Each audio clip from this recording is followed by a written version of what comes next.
Oke, terima kasih untuk kelompok Danau Sentani. Ibu Togi akan jadi naratornya untuk membacakan untuk drama Asal Mula Danau Sentani ya. Kita akan mulai ya.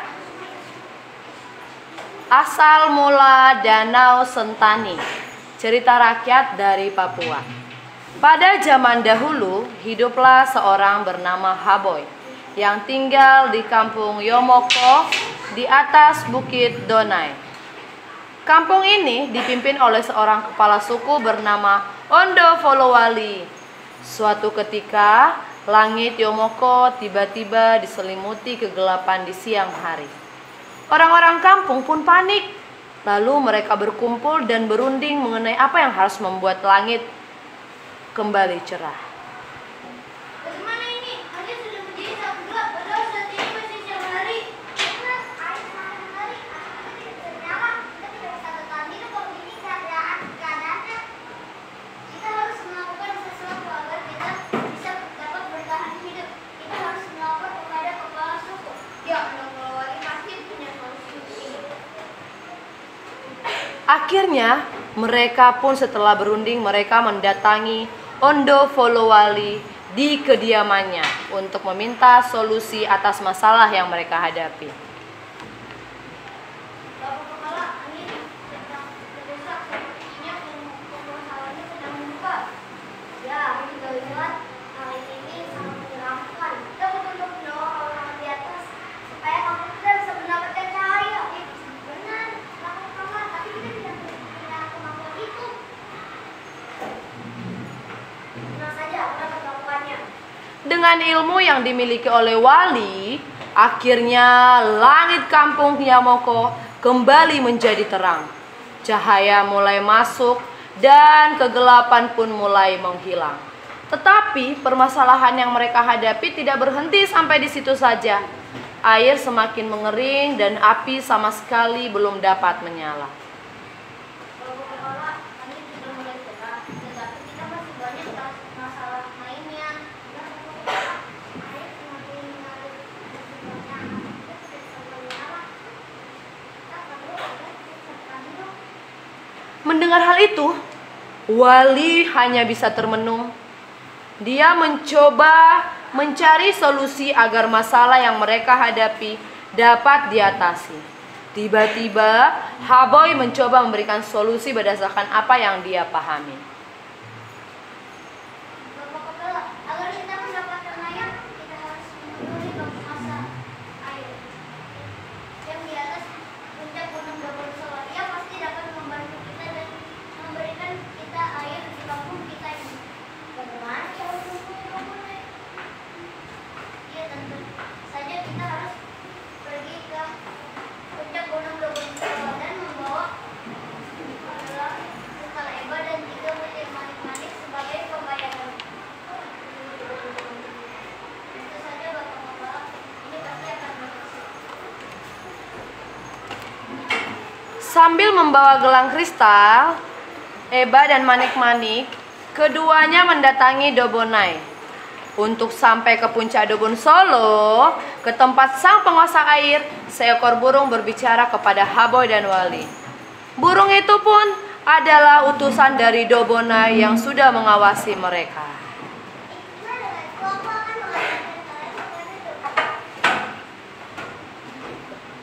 Baiklah.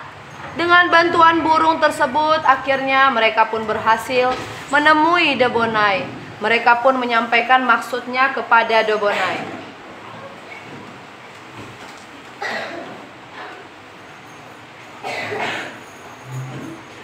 Salam Dobonai, kami datang dari kampung Yomoko. Kami sini bermaksud untuk meminta bantuan Dobonai. Dikarenakan air di kampung kami tidak bisa diminum ataupun digunakan. Baiklah, aku akan memberimu air, tapi dengan satu syarat, yaitu berikanlah kepada Bapak gue 200 kali. Lalu 3 butir manik-manik kepada Robo Liwat. Baiklah, kami akan melakukan perintahmu Dobonai. Setelah tahu harus membayar kepada siapa, Haboy dan Wali pun pergi menemui Dukun Bulu dan Robo Niwai. Namun mereka malah melakukan kesalahan sewaktu bertransaksi dengan anak buah Dobonai. Haboi dan Wali malah menyerahkan gelang kristal yang bernilai tinggi kepada Roboniwai dan manik-manik bernilai rendah kepada Dukun Bulu. Padahal semestinya mereka memberikan gelang kristal kepada Dukun Bulu yang kekuasaannya lebih tinggi daripada Roboniwai yang kewenangannya berada di bawah Dukun Bulu. Ini 3 manik ini seperti manik sebagai bayaran airnya yang akan diberikan oleh Dobonai. Ini gelang kristal Eba yang dipesankan oleh Dobonai untuk diberikan kepadamu. Rencananya kalian memberikan manik yang jauh lebih rendah kepada aku. Ini kekuasaannya lebih tinggi daripada Roboniwai. Akibatnya, Dukun Bulu pun mulai tersinggung dan murka, sehingga mendatangkan guru dan halilintar disertai hujan badai yang amat besar.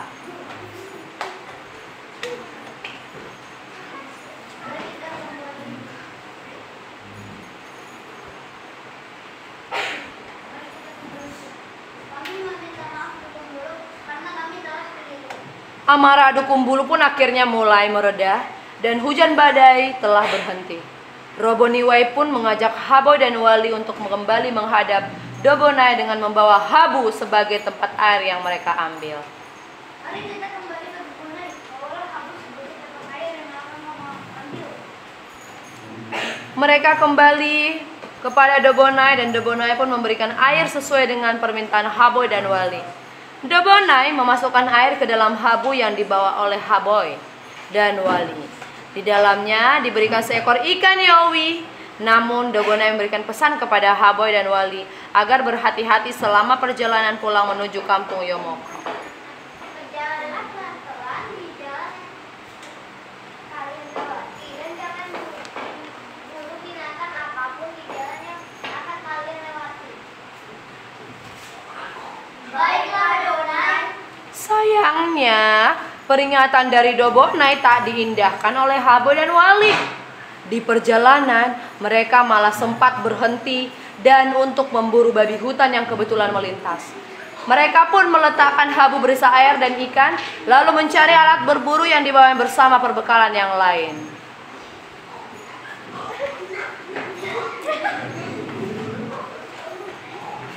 Bapak-bapak, yang di sana ada babi hutan dan kita buru untuk kita makan di kampung kita. Mari kita buru sebelum dia menghilang.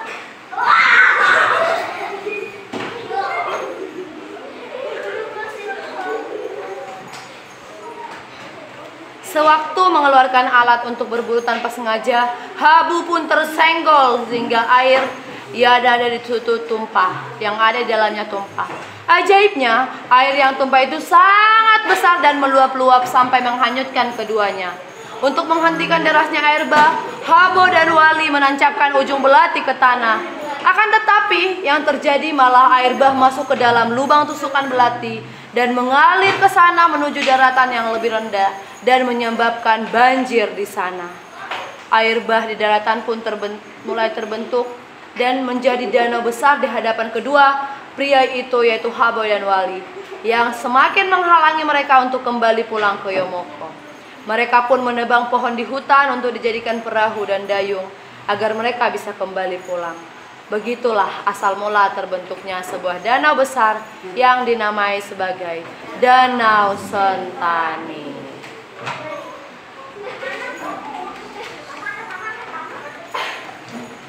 Kemudian kita akan mendengarkan amanat dari cerita terbentuknya Danau Sentani. Silahkan.